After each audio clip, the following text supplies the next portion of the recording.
My name is Richard Harris. I'm 62 years old, a retired Army officer who thought the worst battles of my life had already been fought.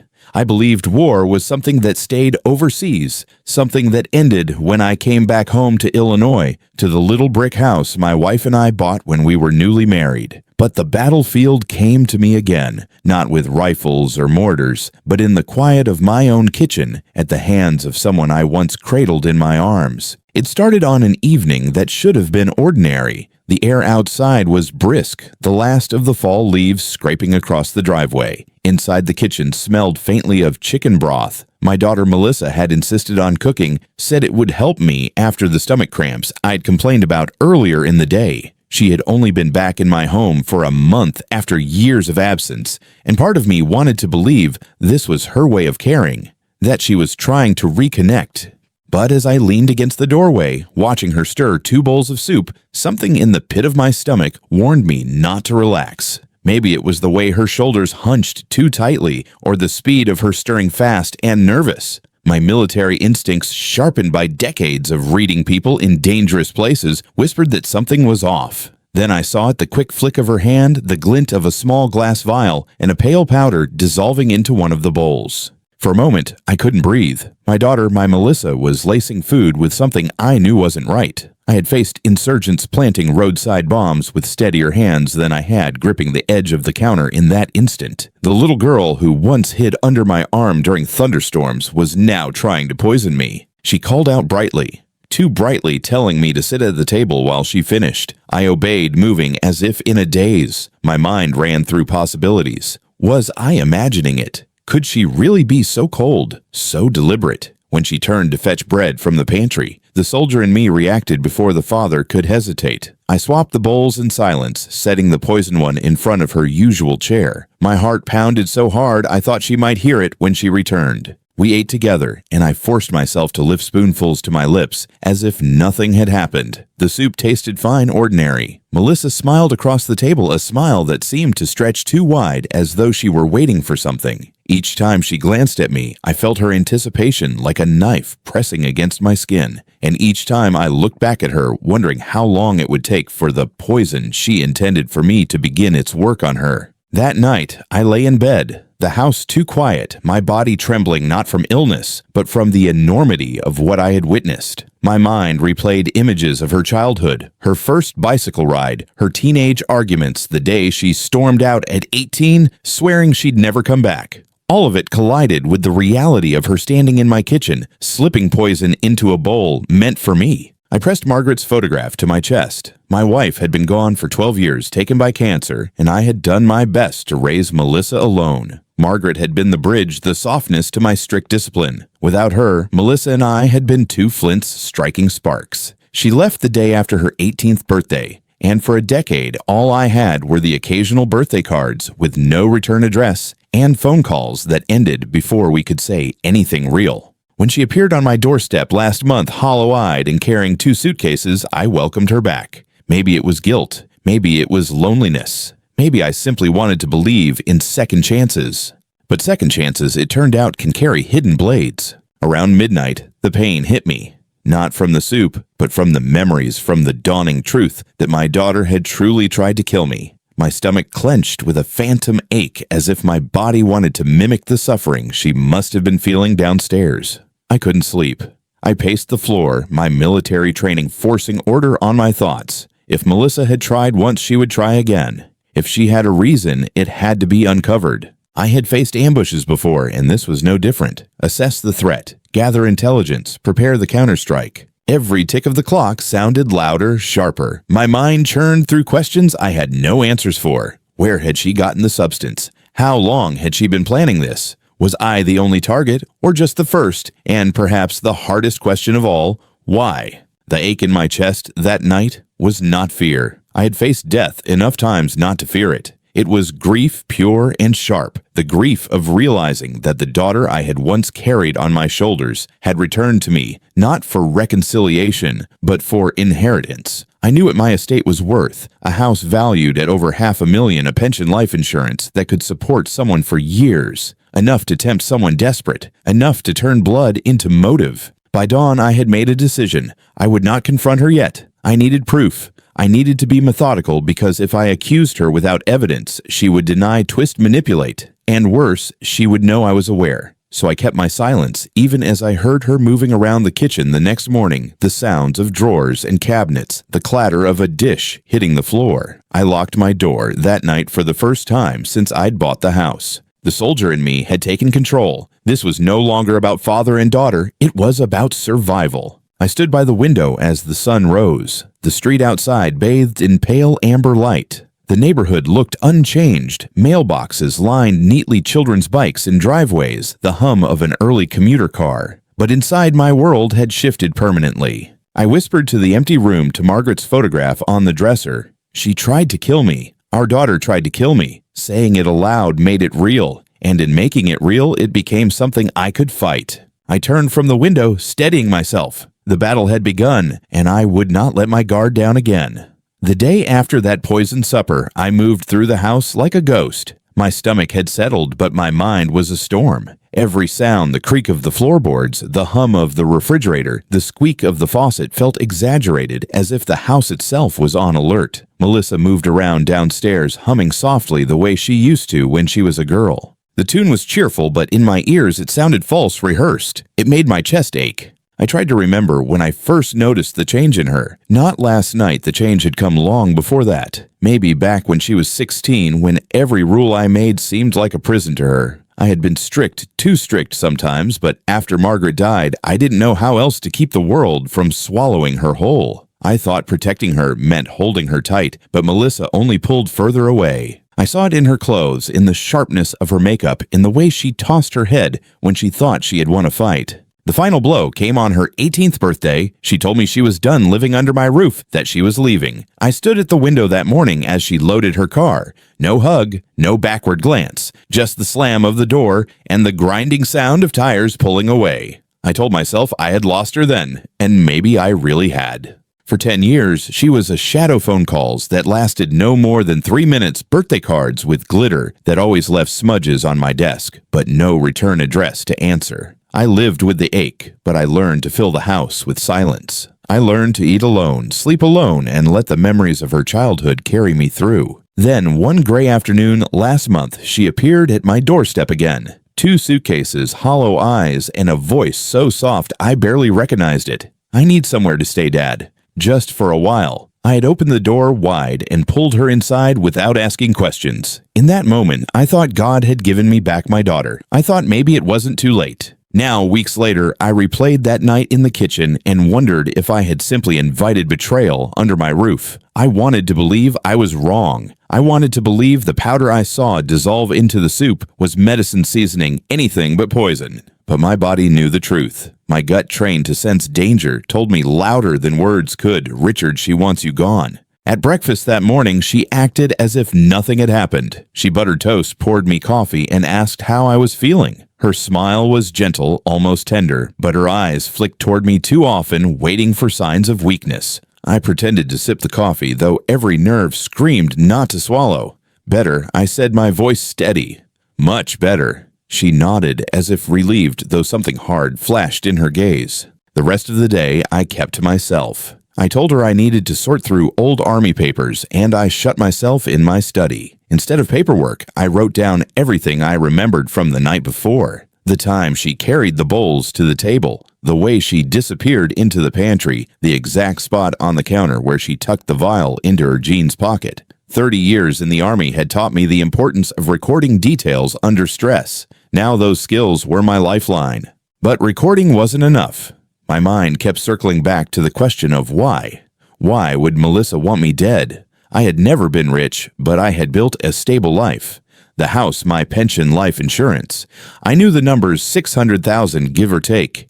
Enough for a person desperate enough to see me not as a father, but as an obstacle. Was that all she saw in me now? A stack of dollar signs waiting to be collected. The thought cut deeper than any wound I'd carried from war. In the quiet of my study, I let myself remember Margaret again. She had been the one who soothed Melissa's wild edges, the one who reminded me to soften when my military bark got too loud. Margaret would have known what to say to keep our daughter close. She would have been the bridge I could never rebuild on my own, but she was gone and I was left with the ruins of a family. Around 3 in the afternoon, I heard Melissa's laughter drifting up from the kitchen. It was loud, carefree, but there was no one else in the house. She must have been on the phone. I tiptoed to the top of the stairs and listened. I couldn't catch every word, but I heard phrases, "Don't worry, it'll work. Annie's old. It won't take much longer." My heart hammered in my chest, and I gripped the railing so hard my knuckles turned white. She wasn't just plotting. She was promising someone else. I crept back to my study and sat in the dark until the call ended. My mind was no longer clouded by doubt. Melissa wasn't alone in this. Someone else was guiding her hand, pushing her toward betrayal. And I, foolish old man, had welcomed her into my home, believing in second chances. That evening, she cooked again. A casserole this time. She placed the dish on the table with a flourish, asking if it smelled good. I forced a smile, but inside every nerve screamed danger. I moved the portions around on my plate, taking the smallest bites, watching her eat. She took larger spoonfuls than me, which eased my worry. If she meant to poison me again, she would have avoided her own serving. Still, I couldn't shake the unease. I excused myself early, saying I felt tired, and locked my bedroom door again. Alone in the dark, I lay on the bed staring at the ceiling.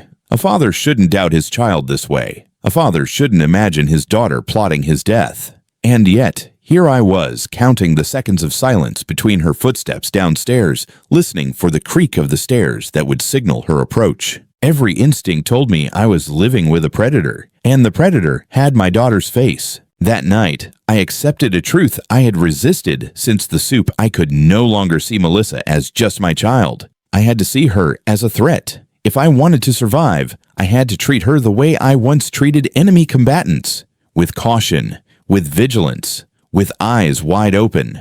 By morning, the doubt was gone. What replaced it was something colder, heavier resolve. I woke before the sun and watched the ceiling fade from charcoal to pale gray. Sleep had been a bargain with ghosts, a spoon striking porcelain, a vial cap clicking shut, a little girl offering dandelions like treasure. I checked for symptoms the way I used to check gear before patrol. No nausea, no dizziness. The ache belonged to grief and vigilance. I listened to the house breathe.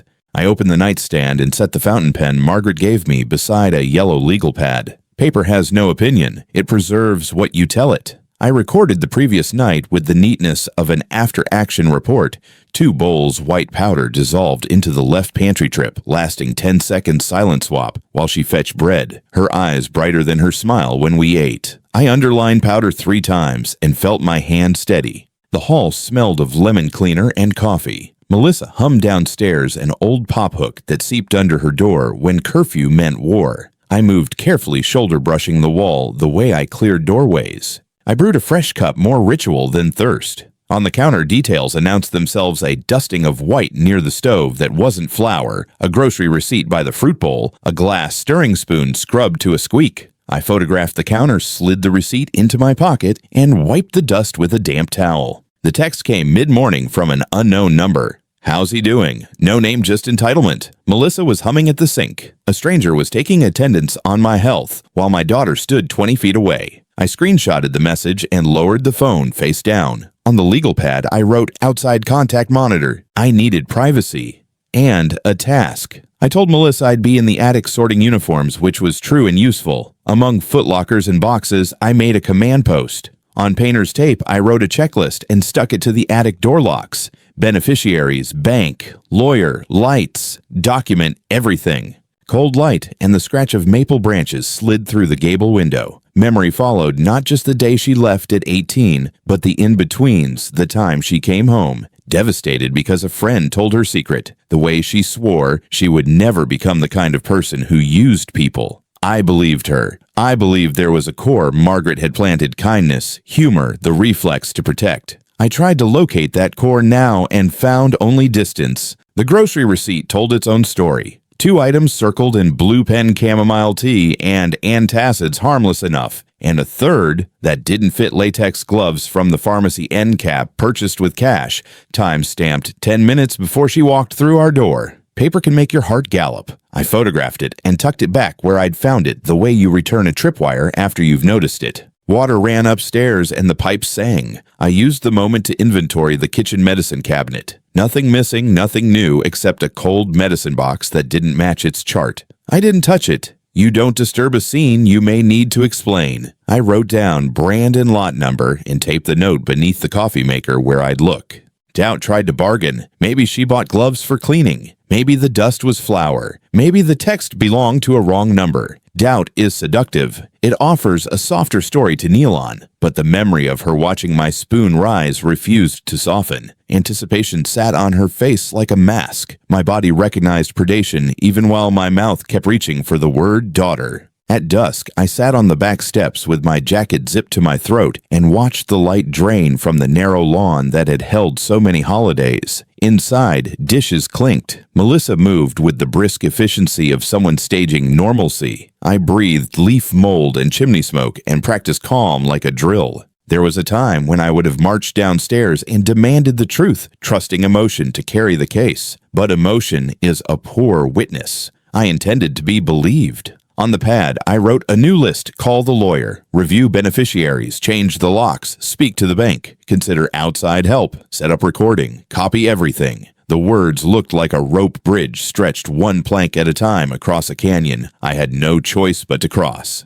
Night returned with its old habits, long shadows, the house easing into itself, the red LED of the thermostat like an ember. I lay in bed and felt the calm of a decision taking root. I would not surrender this house, this life, to wishful thinking. If I had misread her, God help me, if I had misread her, I could apologize from the marrow. But if I was right, apology had no place in the plan. Evidence did. Boundaries did. The kind of love that says no and keeps saying it did. Near midnight, another message arrived. Update. No punctuation, no greeting, just pressure. I watched the gray bubble sit under the last one and felt something lock behind my ribs. I did not reply. I switched the phone to airplane mode and set it beside Margaret's picture. In the glass, I saw my face older than I felt, steadier than I feared, and behind it, my wife's smile, proof that protection and forgiveness are not the same duty. I slept at last, not deeply, but with thin, purposeful rest. Morning came with frost on car roofs and a sky so clear it pretended life was simple. I waited. I would be ready. I capped the pen, closed the pad, and told the house what I'd tell anyone who asked. I am paying attention now. Whatever comes next can try the locks. It will not find me asleep.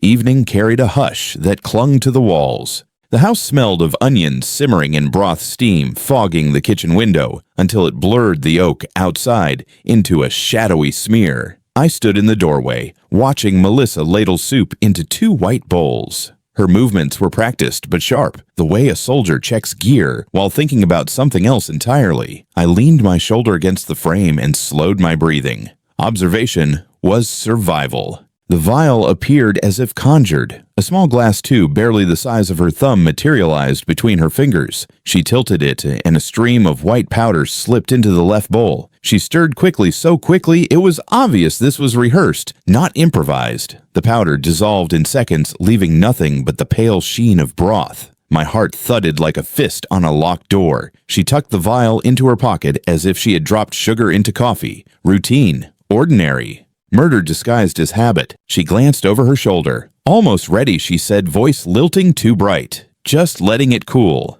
I nodded, letting my face arrange itself into trust. Inside, the soldier took command. 30 years of instinct whispered, "You have seconds." She turned toward the pantry. Bread. Always bread with soup. I waited until her steps faded, then crossed the floor in 3 long strides. My hands did not shake. I swapped the bowls, left for right poison for safe, and returned to my chair. By the time she emerged cradling a loaf of whole wheat, I looked as if I hadn't moved at all. Perfect timing, she said, smile stretched wide. She set the bowls on the table, the poisoned one before her chair, the safe one before mine. We sat. The clock in the hall ticked loud enough to carry into the kitchen. I lifted my spoon. Melissa mirrored me. My throat tightened, but I forced the broth past it. The flavor was ordinary, almost comforting. Steam fogged my glasses. Across from me, she watched. Not my spoon, not my face.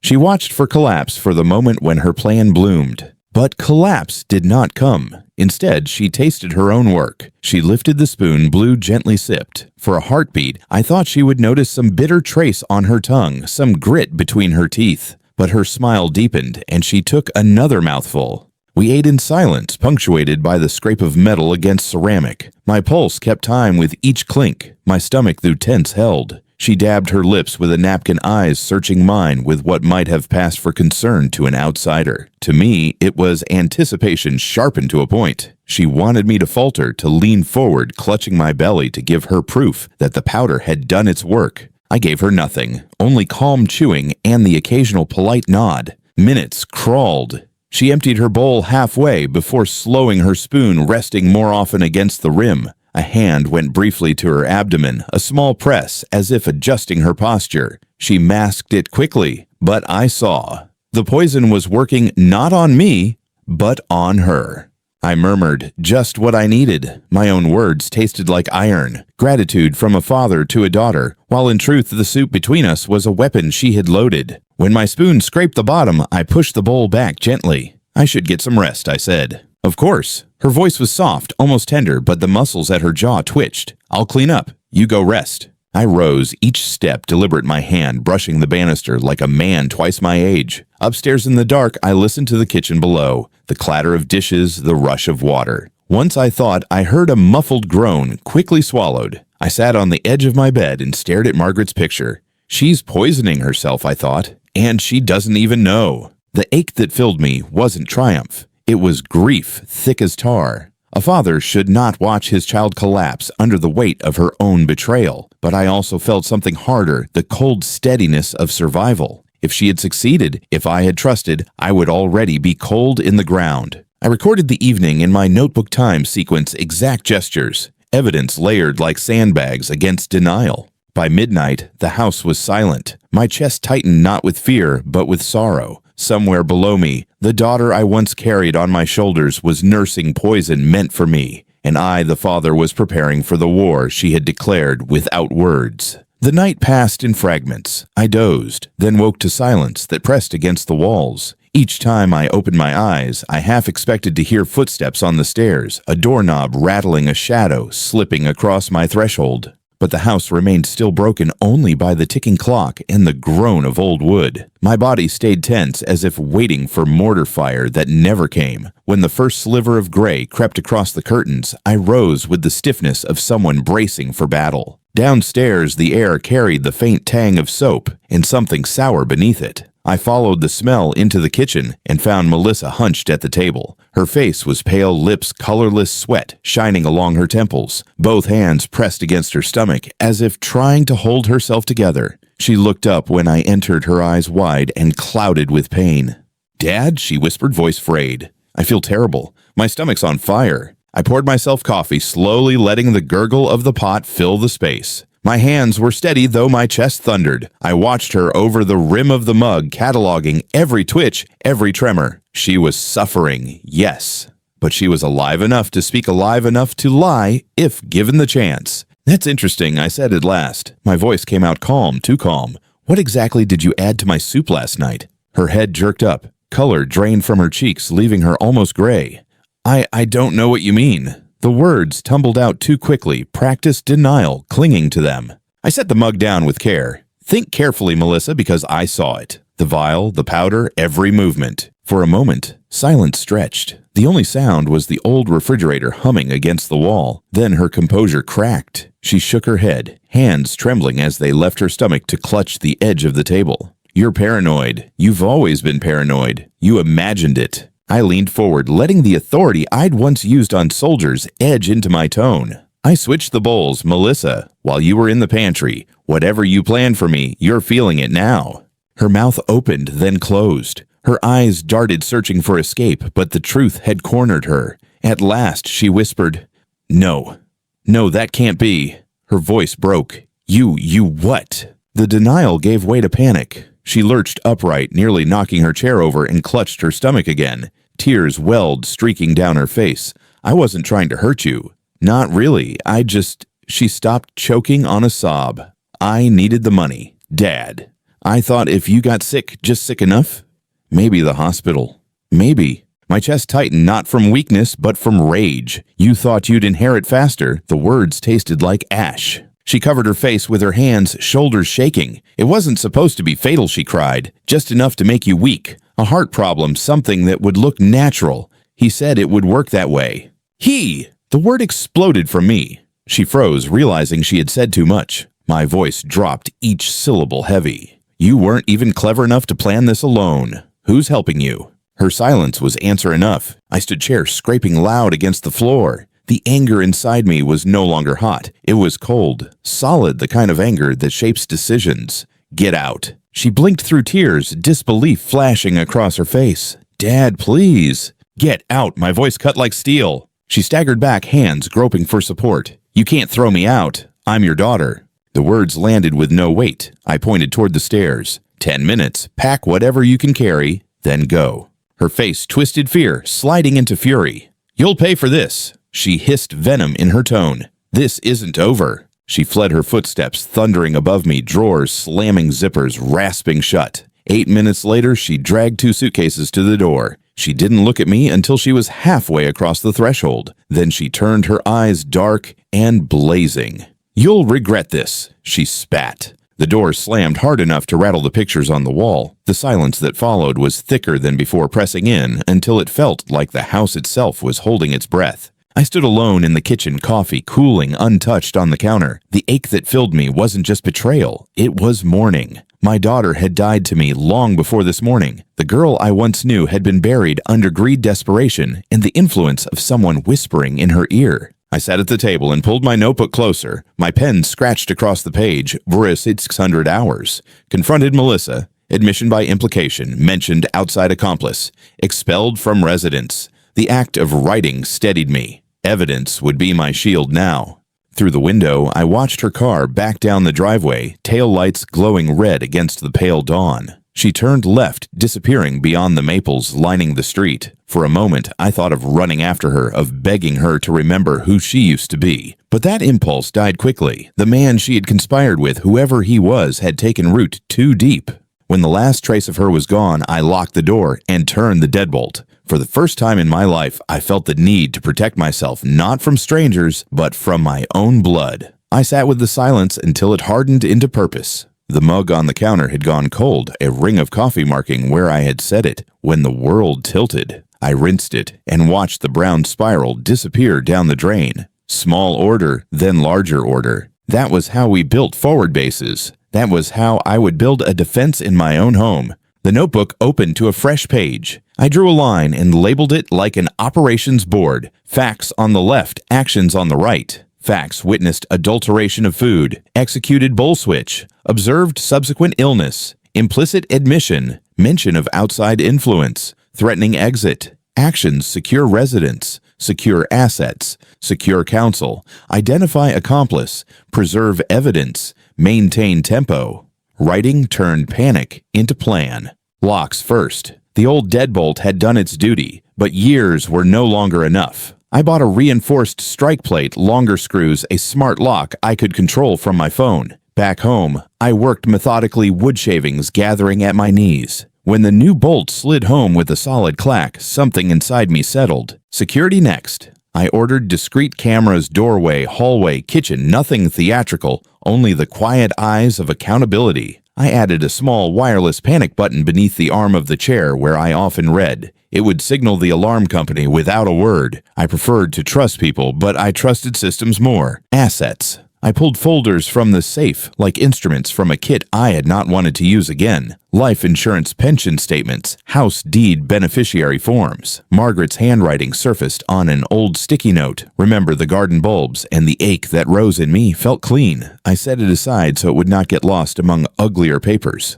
I called the bank and asked to speak with a manager. No anger, just clarity. Access needed to tighten, beneficiary designations needed to change. I answered security questions, verified numbers, removed names I had once believed permanent. The polite voice on the line read back the updates. When the call ended, I felt lighter and older at the same time. Counsel. I called Janet Miller, the attorney who guided us through Margaret's illness, with a steadiness I trusted. I spoke plainly the way briefings demand. There had been an attempt to harm me. I had observed it. I had preserved what I could. She asked me to come in that afternoon with notes and anything physical I had not already documented. She reminded me gently that the path ahead would not be reversible once we filed. Evidence. I copied everything twice, photos of the countertop dust, the receipt with latex gloves paid in cash, screenshots of the unknown number texts, the page from my notebook with timestamps and annotations. I placed one set in a sealed envelope for Janet and slid the other into a fireproof pouch beneath the floorboards of the study closet. Outside influence. I was not equipped to chase ghosts between coffee shops and burner phones. Pride is a foolish perimeter. I kept mine small. I called a private investigator recommended by a retired captain. Tom Walker answered with the directness of someone who had spent years in quiet rooms asking hard questions. I told him the frame without the pictures. He laid out next steps, discrete tailing, device-free meetings, open-source sweeps to place names beside numbers, and patient documentation. In the afternoon, I drove to Janet's office downtown, a glass box that reflected the lake. I carried a folder thick with paper and the knowledge that every signature would change the geometry of my remaining years. In a quiet conference room, I placed the evidence on the table and told the story not as a father, but as a witness. The distinction mattered. Emotion clouds, precision convinces. Janet read without rushing. She asked the necessary questions: what I had seen, what I had recorded, whether I had consumed the food, whether any other beneficiaries might dispute changes. Then she drew up new documents. My pen moved through pages that revoked, reassigned, removed. Where Melissa's name had lived, will Living Trust Medical Proxy, there were blanks now, or organizations that would turn my work into service rather than spoil.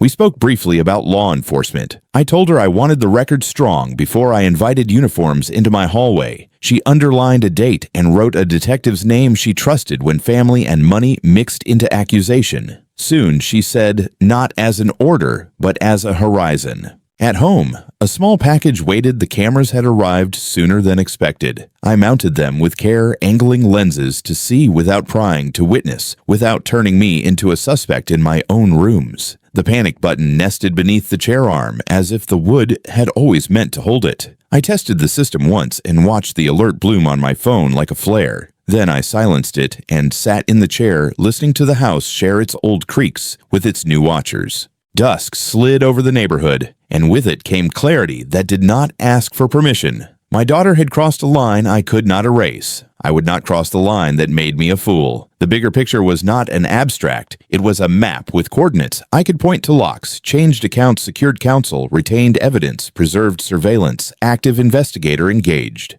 There would be more coordinates soon. Names instead of shadows, dates instead of suspicions, but a map had emerged. I wrote the final entry of the day at the kitchen table where the soup had steamed. Objectives survive with honor. It was a soldier's prayer, fitted to a father's wound. I closed the notebook and felt at last something like steadiness take the chair across from me, the place where my child had sat with poison cooling in her bowl, and I met it with eyes that would not close again.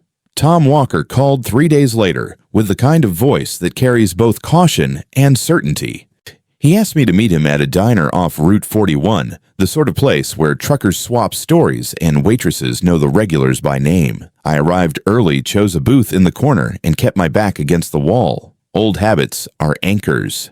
When Tom walked in, I recognized the type: instantly thin frame, sharp eyes, the economy of movement of someone who'd spent decades watching instead of being watched. He slid into the booth across from me, ordered black coffee, and opened a folder worn at the edges. "She's not acting alone," he said without preamble. "You already suspected as much. I've got a name, Eric Donovan." The name felt foreign and familiar all at once, the way a storm cloud on the horizon feels before the rain. Tom laid out photographs, Melissa sitting across from a man in his 30s, lean, clean-shaven, the sort of handsome that hides a predator's edge. They were in a coffee shop, heads bent close, paper cups between them. Another photo showed them outside a strip mall pharmacy, Melissa clutching a small bag. "He's got a history," Tom continued. "Fraud, identity theft, real estate scams. Arrested 3 times, never served more than a year. He specializes in finding people with assets, usually women, and convincing them to manipulate or eliminate family obstacles.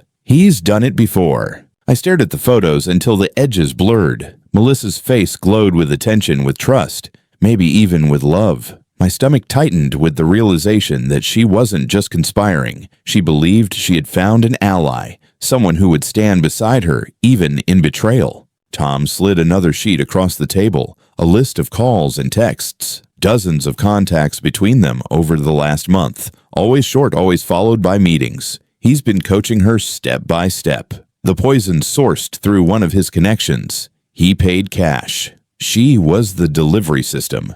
The waitress filled our mugs. Steam curled upward, mingling with the cold truth laid flat on the formica. I forced myself to breathe slowly to keep the tremor from my hands. "Did they talk about the house?" I asked. My voice came out rough gravel dragged across concrete. Tom nodded. "Yes. He's already lined up a cash buyer. No inspections, quick closing. Plan was simple. Melissa inherits, signs the house over, splits the money, and disappears with him." They had the timeline mapped down to weeks. I pressed my palms together until my knuckles whitened. My home. The rooms where Margaret laughed, where Melissa took her first steps, reduced to a line item in a con man's playbook. "What about the money?" I asked. "Retirement accounts, life insurance, pension. He knows about all of it. He's been drilling her on details: what's in your will, what banks you use, how to access accounts. We've got recordings." They weren't careful, Richard. They thought nobody was listening. Recordings. That word steadied me. Proof. Not just my word against hers, not just a father accused of paranoia. Concrete evidence.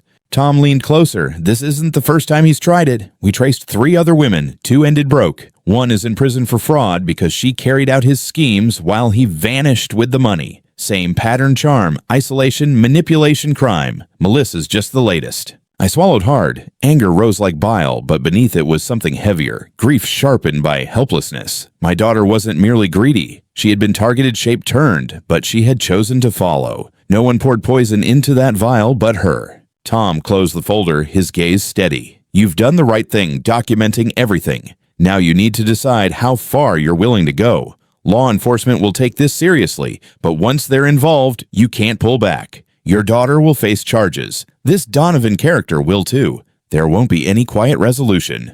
Quiet resolution. The phrase echoed in me like an empty hallway. There had never been quiet resolution in war. Why had I expected it here? I left the diner with the folder under my arm, its weight heavier than steel. On the drive home, the streets blurred into gray streaks. Every stoplight felt like a judgment, every break a reminder that I was heading back to a house already written into someone else's plans. At home, I set the folder on my desk. Margaret's photograph sat beside it, smiling in sepia light. "She's working with him," I whispered, saying it aloud, carved it deeper into the walls of reality. That night, I walked the perimeter of the house with a flashlight, just as I had done in hostile territories long ago. The yard looked ordinary, the swing set rusting at the back, the maple shedding leaves in the wind, but I knew better. War was never far away. Sometimes it wore uniforms. Sometimes it wore the face of your own child. The bigger picture had sharpened into focus. My daughter had a mastermind whispering in her ear, a man who saw me as a hurdle and my death as a payday. I could not afford hesitation. I could not afford sentiment. In my notebook, beneath the evening's entry, I wrote in block letters, "Eric Donovan, necessary enemy combatant." It felt cold. It felt final. It felt necessary. They came at dusk, the sky violet, and the maple, a black lace on the window. The doorbell did not ring. My phone chimed from the motion sensors, a buoy bell in fog. On the monitor, I watched Melissa cross the porch with quick, jerky strides, and behind her, a man whose posture held the lazy arrogance of someone used to taking what he wanted. Eric Donovan appraised the doorframe as if pricing it. His coat was too handsome for the cold. I sat in the leather chair where every camera could see me. The panic button hid beneath the armrest like a small bone under skin. I slowed my breathing to the clock's metronome. The first impact was not a knock, but a test. The reinforced plate held. The second kick split the trim. The door swung inward with a tired complaint. They entered as if the house owed them shelter. Melissa first eyes glazed with resolve, braided to fear. Eric next gaze skimming corners, clocking lenses with the reflex of a man accustomed to risk. He smirked anyway, convinced documentation was just another opponent he could charm. I kept my hand still. Papers appeared from a briefcase, photocopies with heavy fonts and neat flags, the theater of legitimacy. Melissa hovered above them, swallowing hard. My chest tightened, not with panic, but with the discipline that says, wait, observe, choose your minute. I palmed the underside of the chair to feel the button, then let my fingers rest. Eric spoke with salesman warmth that never reached his eyes, inevitability, convenience, the insinuation that age equals incompetence. He expected compliance carved by exhaustion, a man who would sign to make trouble, and a house taught into submission. I let him talk. Quiet has gravity. It drags truth toward it. When he finished, he slid a page across the table and placed a pen as if completing a ritual. Melissa studied my face the way farmers study weather. Her hands trembled, then stilled. I thought of Margaret's cursive on a yellow note about bulbs, the soup bowl steaming between us 2 nights earlier, and the word father. How sometimes the most faithful definition is refusal. I pressed the panic button. The room did not change. The button made no sound. That is the mercy of engineered help. It moves without drama. A clock inside the walls began working for me. Eric leaned forward, lowering his voice to force closeness. Melissa took a half step back and touched her stomach, a residue of that poison night. Intimidation followed. Eric planted his knuckles on the table and let the words turn metallic. Melissa echoed him in smaller aftershocks. I counted breaths, 30, 60, 90, and waited for the distance between sirens and glass to close. Thin at first, a wire sang under the evening. Eric's face tightened, then rearranged itself into charm gone sour. He advised me not to overreact, insisted we were family, promised signatures would make the pain end. Red and blue washed the curtains. Doors thudded. Boots crossed the porch. A knock this time, formal, firm, the sound of order. Eric's eyes hardened. Melissa's widened at the shock of a story reversing mid-scene. I stood. The officers entered with controlled, calm presence, expanding the room in a way that pushed chaos to the corners. I offered the chair opposite the documents on the table, the camera feed with its quiet ledger of time and behavior. I spoke in the cadence of reports, unlawful entry, coercive papers, implied threats, silent alarm, continuous recording. For a moment, Melissa looked very young, too young for prison, too old for excuses, exactly old enough for responsibility. Eric tried to talk over the process, a practiced obstruction that met its limit in a badge and a voice that brooked no staging. He was told to step aside. He did not. Hands touched sleeves, posture altered. The balance shifted like a flock wheeling when wind changes. There was no triumph in me, only a quiet for what could not be repaired. I had imagined rescue would feel like relief. Instead, it felt like a verdict I had written slowly and was now watching executed in my living room. They cuffed Eric first. The click sounded final. Melissa's wrists followed small bones inside cold circles. She blinked hard, not crying, as if tears would concede softness she could not afford. For half a second, her gaze met mine, empty of apology, empty of accusation. Outside, the maple fractured into color under the lights. A thin snow began late in uncertain dusting shoulders and softening hair. They were guided to separate cars. Metal closed on choices. Detectives remained for the longer work. I narrated the days as they had unfolded: the powder, the swap, the morning sickness, the confrontation and eviction, the threats, the locks, the cameras, the investigator, the name. Evidence changed hands with crisp gloves and labeled bags. The briefcase disgorged more than papers numbers, a scrap listing title company, cash a receipt from the coffee shop window where conspiracies had bloomed. The system knitted itself briskly. When the last form was signed and the house returned to old wood and steady ducks, I closed the door and leaned my forehead against it. The strike plate was scarred, but serviceable. Lemon oil returned as the cold receded. Every room looked the same, and none of them did. I gathered the pages, stacked them square, reset the door, sensor-checked the camera angles, wiped the table until the grain shone. I locked the deadbolt. Small order, then larger order. The sirens faded. The neighborhood exhaled. In the window, my reflection looked like my father's, tired, upright, stubborn, in the way that keeps people alive. I sat again in the chair and opened the notebook. Under the date, I wrote breach. Intervention, evidence secured. Then on a new line, I added what the soldier in me knew, and the father finally accepted. The war is no longer about winning. It is about surviving with a truthful record. The courthouse smelled of polished wood and old paper, the kind of air that clings to history. 3 weeks had passed since the night Eric and Melissa burst through my door. 3 weeks of statements, interviews, paperwork, and the hum of investigators stitching evidence into something the system could carry. I had lived those days like a soldier counting down to deployment, methodical, restless, waiting for the moment when planning ended and execution began. The courtroom was windowless, fluorescent lights flattening everything into equal gray. I sat at the witness table, hands folded, the notebook that had carried me through this nightmare resting at my side. On the other end of the room, Melissa sat hunched in a navy blouse too big for her frame, hair pulled back, face pale. She looked younger, but not innocent. Next to her, Eric wore a suit that fit badly, his shoulders tense, his jaw locked in defiance. He glanced at me once, and then looked away as if I were beneath his notice. The judge, a woman with sharp eyes above rimless glasses, called the case. The charges sounded clinical: conspiracy to commit murder, attempted poisoning, extortion, unlawful entry. Each syllable landed heavier than the last. My daughter's name, Melissa Harris, echoed against marble walls in a tone that stripped it of familiarity. The prosecutor began with methodical care, laying out the timeline like tracks across a field. Photographs of the soup bowls, the vial recovered from Melissa's belongings, the grocery receipt with its suspicious purchases, screenshots of the text messages, short-clipped instructions, updates, threats. Then came the videos, grainy but clear, the footage from my cameras showing Eric kicking at the door, Melissa hovering by his shoulder, both of them stepping into my living room with forged documents. The defense tried to weave softer cloth. They argued Melissa had been manipulated by Eric, that she was a vulnerable woman seeking approval, pressured into choices she didn't fully understand. For Eric, they claimed entrapment, that I had exaggerated, baited them, overreacted. But evidence has a gravity that argument cannot cancel. When my turn came, I stood spine straight, as if reporting to a commanding officer. The oath felt heavy on my tongue. I described the night in the kitchen, the vial, the powder dissolving into broth. I described the silent swap of bowls, the way she ate her own plan without realizing it. I told them about the morning confrontation, her implicit confession, her mention of needing the money, her reference to he.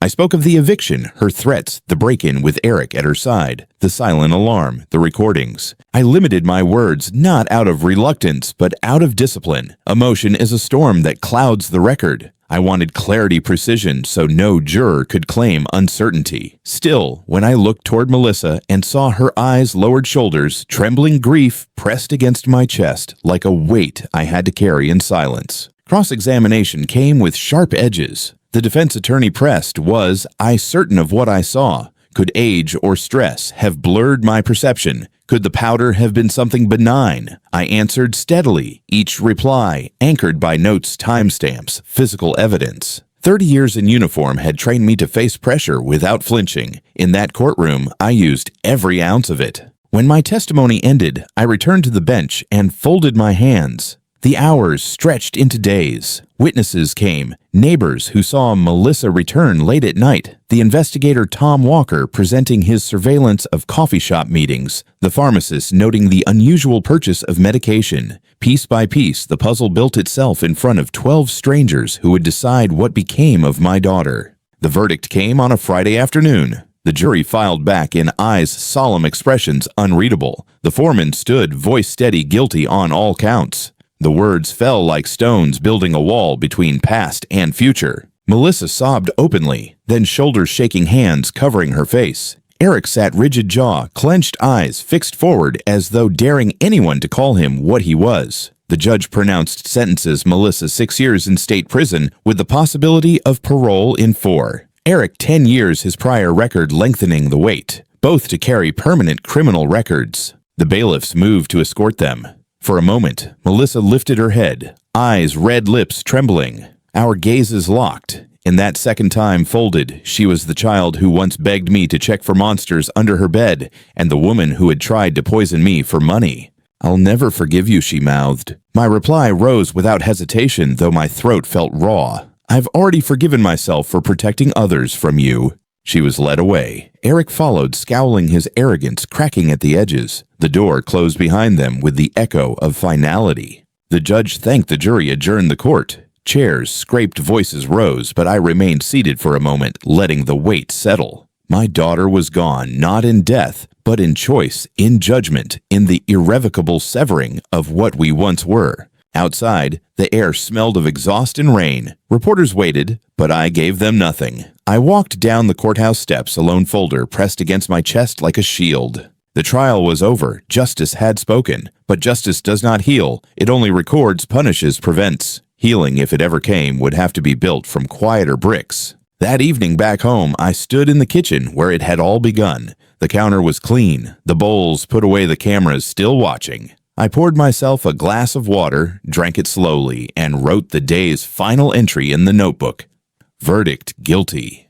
Melissa sentenced. Eric sentenced. Family line broken, but truth preserved. I closed the book. The pen lay across it like a marker at a grave. I put the house on the market 2 weeks after the verdict. The realtor walked through with a clipboard and the kind of gentle voice people use around grieving families. I nodded at her notes signed where she asked, and let strangers shuffle past my history in soft-soled shoes. They admired the crown molding, measured the light in the south rooms, debated the merits of the maple in the yard that had once anchored a swing. No one asked about the hairline crack in the kitchen tile where a chair had skidded the night everything changed. The first offer arrived in 3 days, clean and insistent. I accepted without bargaining. Some endings don't improve with haggling. Packing went faster than I'd expected. 30 years of living sifted into piles, keep, donate, discard. The keep pile was smaller than I would have believed if you'd asked me a year ago. A wedding album with linen pages, Margaret's letters tied with blue ribbon, the fountain pen she gave me the day I retired, 2 quilts my mother stitched by lamplight, a box of medals I rarely opened. I kept a wooden spoon that had stirred countless dinners and a cracked mug from an army post exchange that made coffee taste like routine. Everything else, furniture, lamps, the bed that had held both warmth and insomnia, went to people who needed them more. The veterans of foreign wars took a truckload. I wrote a check for the elder abuse program Janet had told me about, the one that trains volunteers to listen for quiet threats in ordinary rooms. I wrote my name in the memo line and felt the pen steady in my hand. On closing day, I walked through each room the way I used to walk a perimeter, slow and deliberate. The kitchen held its clean lemon smell. The hall clock ticked with the same patient cadence it had kept through birthdays and arguments. In the bedroom, sunlight moved across the floor in a neat rectangle as if offering proof that the world continues to honor right angles even when lives don't. I pressed my palm to the doorframe and said goodbye without words. Then I locked the door and placed the keys in an envelope for a family I would never know. There is a kindness in that anonymity they will call it theirs without having to carry everything it once carried for me. Florida fit like a shirt still stiff from the store, but cut to my size.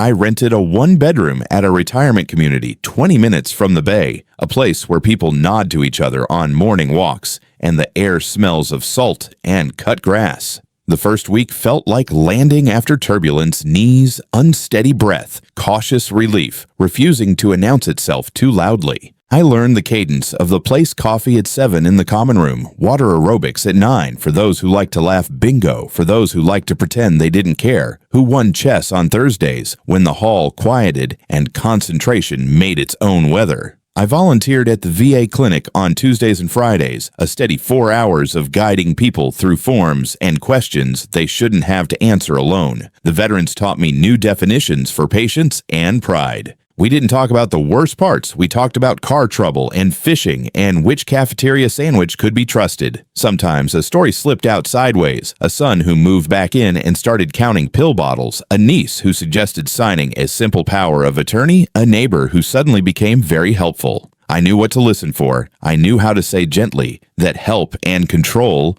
are not the same word.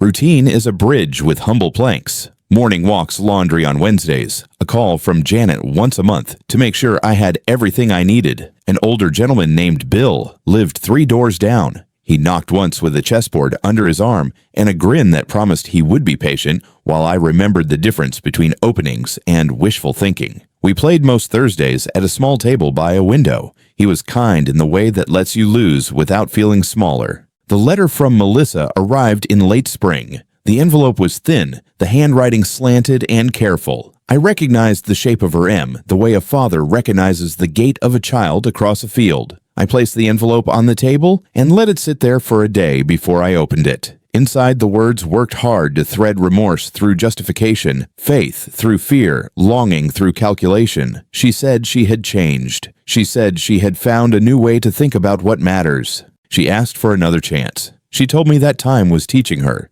She did not ask what time had taught me. I read it twice. I placed it in a folder with court papers and photographs and notes written in a steadier hand. I did not respond. Boundaries are not punishments. They are guardrails for crowds of one. Some nights the past found me anyway. The soup bowl steamed in my dreams. The vial tipped and emptied over and over with the inevitability of gravity. I would wake with my hands in fists and the ceiling smooth above me, the fan turning slow circles that did not care what had happened in other rooms in another state. I kept a paperback on the nightstand, field guides to birds I rarely caught with my binoculars, a book of one-page histories about quiet inventions. I read until the pulse steadied. Sometimes I stood at the sliding door and looked at the palms against a sky that held no clouds. Florida does that. It presents you with proof that blue can be wide enough to hold what you are not yet ready to name. Summer settled like warm cloth. The community organized a potluck. I brought store-bought cookies and apologized with a joke I meant. Mrs. Patterson from the second floor made a lemon cake that silenced conversations for a while. People asked where I had come from, and I told the short version retired Army widower starting fresh. It was enough. No one pushed. Maybe everyone there was custodial with their own endings. At the VA, I helped an older woman straighten a stack of paperwork about her brother's benefits. She called me sir and then laughed at herself. We added a fraud alert note to his file at her request, not because anything had gone wrong, but because peace of mind is a form of medicine. Another veteran asked me how to talk to a daughter about his will without making her angry. I told him to talk early, to talk plainly, to put things in writing, and then put those writings where they could be found. I told him not to confuse secrecy with protection. He thanked me like I had handed him a tool he thought he couldn't afford. I suppose I had, and it hadn't cost either of us anything but steadiness. On a Sunday afternoon, I drove to the bay with a lawn chair and sat where pelicans dive like punctuation. Children shrieked at the water's edge, inventing rules for games that would vanish before dinner. A couple argued about sunscreen with the kind of intimacy that promises next week. A young father lifted his toddler into the air, and the child squealed the sound of trust. I felt something unclench inside my chest, not forgiveness, not forgetting something quieter and more useful permission. To be simply a man in a chair by the water, to let the future be made of small good pieces, to stop writing myself as only a victim in my own ledger. I still write, though. The notebook lives on my kitchen counter, its pages less crowded now. I record doctor appointments, distances walked, the names of birds Bill swears I'm misidentifying. I write down the date the lemon tree on the patio bloomed. I write a line when sleep comes easily. I write a line when it doesn't, and note what helped. The book is no longer an evidence log. It is a map of survivals stitched so close together they begin to resemble a life. When people ask if I miss Illinois, I say I miss the maple and the way autumn insists on itself. When they ask about family, I say what is true, that sometimes the family you choose is stronger than the family you are born into, that neighbors can be lifelines, that a chessboard can be a kind of chapel. I don't say her name, not out of anger, out of accuracy. In the evenings, I sit on the patio with a glass of iced tea and listen to the community settle screen doors, the distant yip of a small dog, the low hum of a television through a wall, thin enough to remind you you're not alone. The sky turns the color of a bruise healing. That, I think, is what this is not forgetting, not pretending healing. Slow, imperfect, sufficient. Before bed, I check the locks out of habit. Old drills keep their shape. Then I turn off the lights and tell the room what I once told a squad. Before a night patrol, we have done enough for today. We will do more tomorrow. It is not a prayer. It is a plan. And plans, I have learned, are the gentlest way to escort yourself into the dark. If you've listened this far, thank you for giving me your time. If stories like this matter to you, stories about what breaks and what holds, subscribe. Leave a note about where you're listening from, and take good care of your people and your paperwork. Both are kinds of love. I learned that the hard way. I hope you don't have to.